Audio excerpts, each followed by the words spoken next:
we just have a moment of silence for all of the victims lost to gun violence?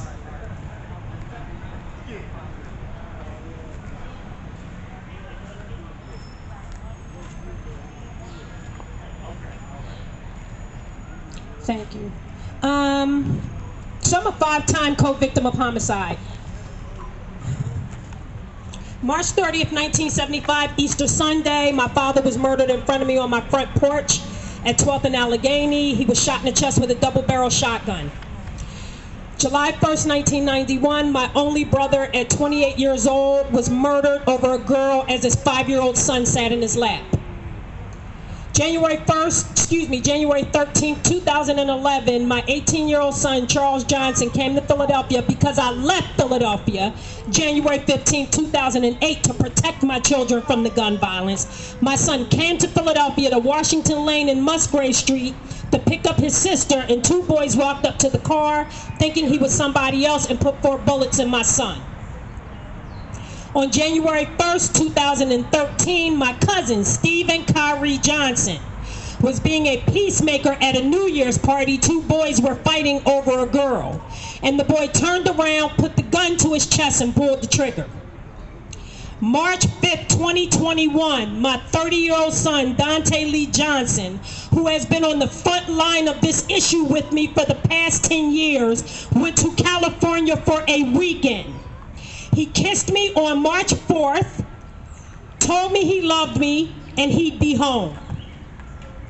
The next day, someone did a random drive-by. He wasn't even staying in Compton. They went to Compton to a fish store, drove by, shot into the crowd, shooting 4 people, shooting my son in his right eye.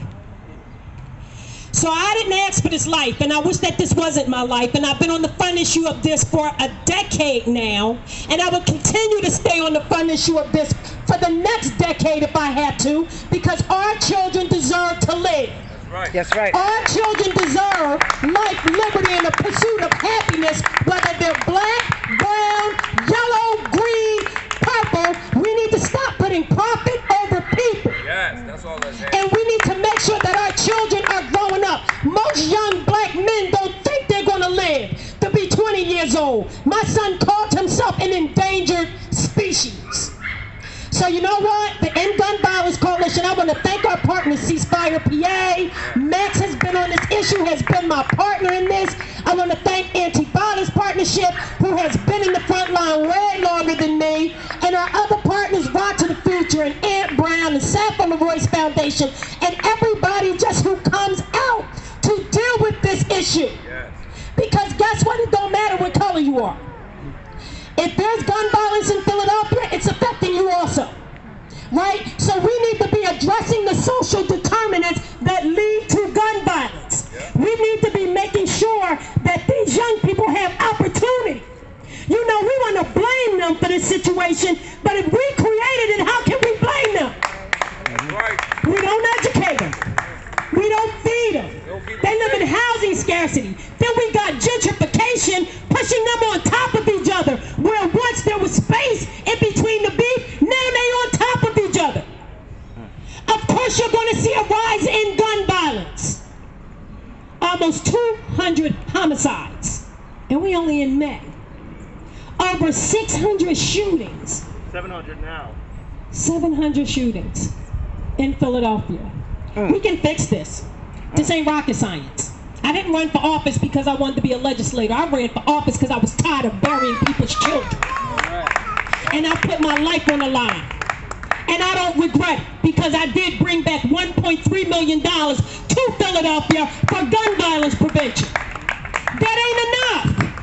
We can spend all of this money, multi-million-dollar trauma bays for gun violence. Millions of dollars in police overtime for gun violence. Prosecutors, district attorneys, nurses, doctors, all for gun violence. Well, guess what? Give us a freaking $100 million for gun violence. Give us $100 million so the groups that are on the ground can do evidence-informed, evidence-based practice so we can stop it. Let's stop reacting. You cannot put a Band-Aid on an open, gaping, seething wound. We need to sew it up. And and healing. And we cannot do that if these groups that are doing the work are not receiving the funds.